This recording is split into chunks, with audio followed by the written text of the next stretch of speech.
Hello friends, it is April, or almost April. It's March 29th. So we have 2 more days of March and then it's April. And we are already in Aries season. So that's great for me. Yeah. Since it is almost April, that means it is time for a new TBR. The priorities this month are going to be Magical Readathon or Orilium, if you call it that. And this is a readathon that happens in April and either August or September. I know it recently switched, whichever month it was, but there are 2 rounds. The first round is in April and it's a slightly easier round. So you read less books for it, but essentially you pick a calling or a job that you want to do, and you're going to a magical school and you're doing all this coursework to be able to be that profession. And so this round, I chose to be a hearth keeper, which is a new profession. And honestly, I might go back in and add another one because there are only 4 prompts for this specific calling. For my 4 core courses, I have to take Alchemy, which is all capital title, so all the letters on the book have to be capital. Spells and Incantations is a word from the last title. Elemental Studies is fruit on the cover, and I have to take Restoration, which is a 4-star average rating. So for the fruit, I chose Ripe by Sarah Rose Etter. I bought this book last year, I think for my birthday. It was either for my birthday or when my mom came to visit and we went to a bunch of indie bookstores. It's not very big. The text is pretty big. So I think this one will be good. I have heard that it is a difficult read for the topic, but other than that it has fruit on the cover and it's a difficult read, I don't really know anything about it. So I'm happy to get to it now. The all capital prompt, I chose My Heart is a Chainsaw by Stephen Graham Jones. And this book is on my 25 and 25, and as you can see, all the letters are capital. In addition to my 25 and 25 and like all the book stacks and stuff, I also wanted to make sure that I got to at least 1 Stephen Graham Jones this year because I have a few of his books and I haven't read any of them, and I always want to buy the new ones, but since I haven't read any of them, I'm finding it really difficult to justify buying the new ones. So I want to read this one, get it off my 25 and 25 list, and also figure out whether or not I am justified in buying the rest of his books before reading them. I decided to put in the word from the last title prompt for this one. So that means I'll need to read My Heart is a Chainsaw and then immediately read this one, which is My Best Friend's Exorcism by Grady Hendrix. I have read a few Grady Hendrix books. I think I've read Horror Store, which I hated. I read The Southern Book Club's Guide to Slaying Vampires, and I gave that one 5 stars. And then I also read How to Sell a Haunted House in December. And I know a lot of people don't like that one, but it did something for me. And I also gave that one 5 stars. So I'm hopeful that this one will also be 5 stars. I know that The Southern Book Club's Guide to Slaying Vampires, and I think How to Sell a Haunted House are technically like set in the same world. They're like interconnected. So this one is set in the 80s, if I'm correct. And then Southern Book Club's Guide is the 90s, and then How to Sell a Haunted House was the 2000s. And they're all set in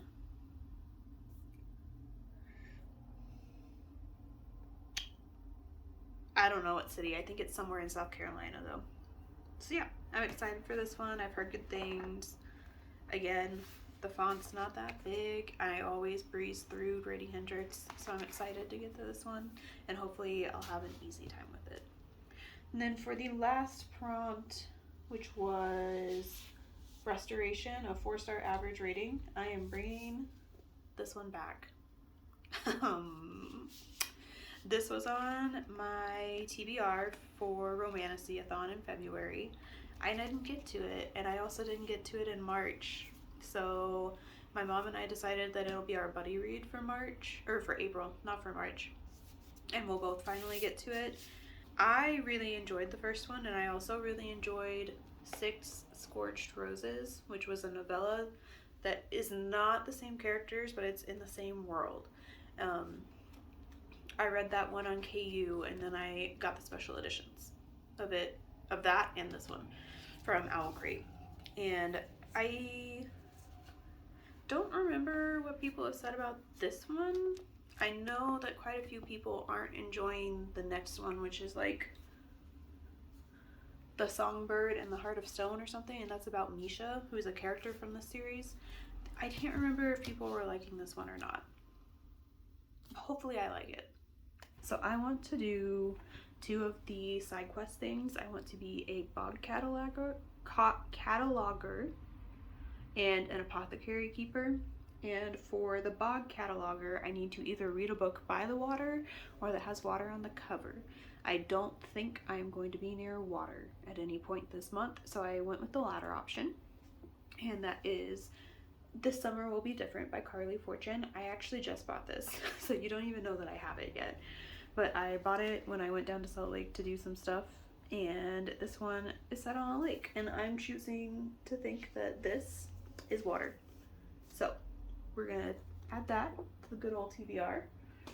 And then for my 2 books with plants on the cover, I am pulling them from the rest of the TBR because I don't really want to add more right now. So the poetry book that I want to read has plants on it, little flowers.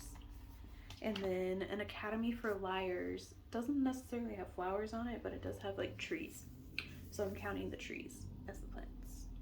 Another thing that I want to try to get to this month, so April is National Poetry Month, and this is the only poetry collection that I haven't read. So I want to try this. I don't know if I like Emily Dickinson, but you know, poetry is pretty easy to get through. I think the hardest part of this is going to be reading the foreword and the introduction. I think I'm gonna try my hardest to get to this. And then I also have a reread that I might do. I just now thought of this, so I didn't bring the book upstairs. But I might reread Obit by Victoria Chang. So that's a maybe. To finish it out, I really want to get this video done this month. I've been trying to get it done all year, but I just haven't prioritized the books for it. So these are going to be priorities. So priority number 1 is the readathon. Priority number 2 is this stack. And that is all of my Evernight horror subscription box books. And I'm getting a 5th one this month. I don't know if I'll get it before April is up. Sometimes they come later, shipping and all that. But I want to read the 4 that I have at least, and potentially the new one too, because I have too many special editions and I have too many special edition subscriptions. So I am slowly working my way through them and figuring out if there's one that I want to just completely cancel or if I'm just going to be more selective. And Evernight is the one that I have the least from because it's quarterly. So I figured that would be an easy way to start, ease myself into it. And yeah, the books that I have from the subscription are The Eyes Are the Best Part by Monica Kim, The Invocations by Crystal Sutherland, Bat Eater by Kylie Lee Baker. This is the most recent one. I think I got it in January. And then An Academy for Liars by Alexis Henderson. I don't know too much about most of these. I just know the synopsis that comes with the book. So I mean, they're all horror. I tend to like the horror that I read, so hopefully I'll enjoy these. But yeah, that is the official TBR, so that's 8 books plus the poetry collection. And then I have a few things that if I have time to get to, I'm gonna make them the next priority. And that the majority of them are pre-orders that have come in this year that I haven't gotten to yet. So I have Kill As Well With Others by Deanna Raybourn. This is a sequel to Killers of a Certain Age, which I don't think did very well when it came out a couple of years ago. I really enjoyed it. I thought it was good. I heard it compared to the Thursday Murder Club series by Richard Osman, and a lot of people seem to like his series more than that one. I personally liked the Deanna Raybourn one more, but I've only read the first one in both, so my opinion might change. The next pre-order that I haven't gotten to yet is This Book Will Bury Me by Ashley Winstead. I love Ashley Winstead. I love her so freaking much. And I know her books aren't for everyone. The majority of people I talk to actually hate her books. And that's fair. You're allowed to hate what you hate, and I'm allowed to like what I like. I really had wanted to get to this when I got it because it came over a week early from the release date. The release date was March 25th, and I got it on like March 12th or something. So I really wanted to get to it, but I just had too many things to finish up. Didn't get it. The last pre-order that I want to try and get to is Witchcraft for Wayward Girls, also by Grady Hendrix. This might be a Grady Hendrix heavy month. This one came out in January, and I was going to read it when I got it, but I didn't get to it before we got into February. I was trying to prioritize Black authors in February, and then in March I was prioritizing women authors. So this got pushed to the side. Oh, both of these are also, this one and This Book Will Bury Me are also on my 25 and 25, so hopefully I'm making good progress on that this month.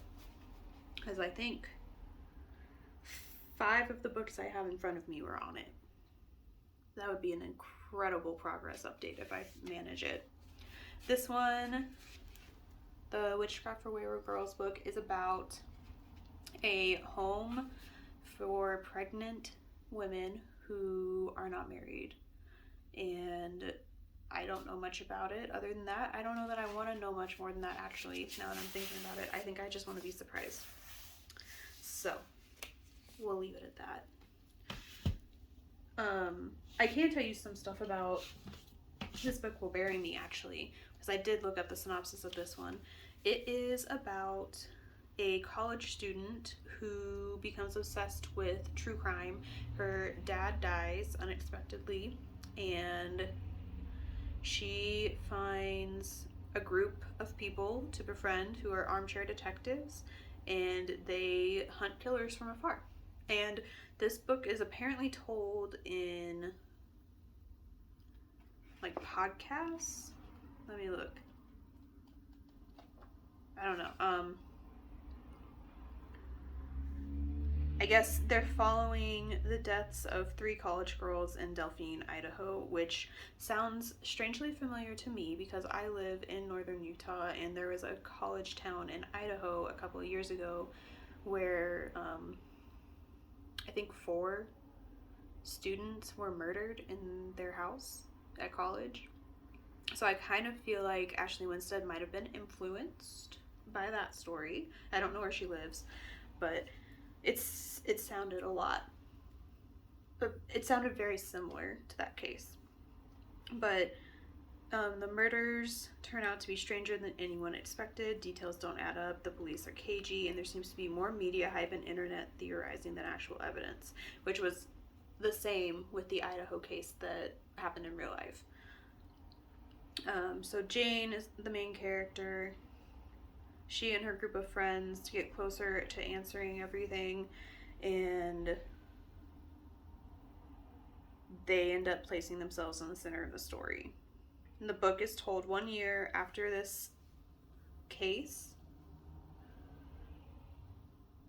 and Jane is confessing what really happened during the Delphine massacres, including details that change everything the world thinks it knows. So I feel like somewhere I read that it had a podcast element.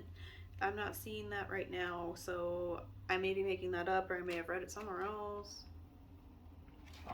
But I'm excited. I want this to be the first one that I pick up, but I really need to focus on the Magical Readathon books. So this probably will not be in the first one, unfortunately. But yeah. Then the last one that I have is Wicked by Gregory Maguire. I started this back in January, I think. part 2 before the audiobook returned, and I'm gonna use one of my Hoopla borrows to get the audiobook back so that I can finish this one up, because I currently have it marked as paused on Storygraph, and I don't want it there anymore. I want it to be done. I have other books by Gregory Maguire, and I honestly don't know, based on what I have read of this one, that I want to keep all of them. I'm going to at least attempt to read all of them, but I don't think he is an author that I necessarily want on my shelves forever. And that's a personal thing. It's not of his writing or a critique of his character or anything like that. I just haven't enjoyed Wicked as much as I thought I was going to. So I have been told that even though I don't necessarily care for Ariana Grande and I'm not having the best time with the book, that I should still watch the movie. The jury's still out on that one. I don't know if I'm going to be doing that. But yeah, so in total, we've got 4, 9, 13 books. That's a lot.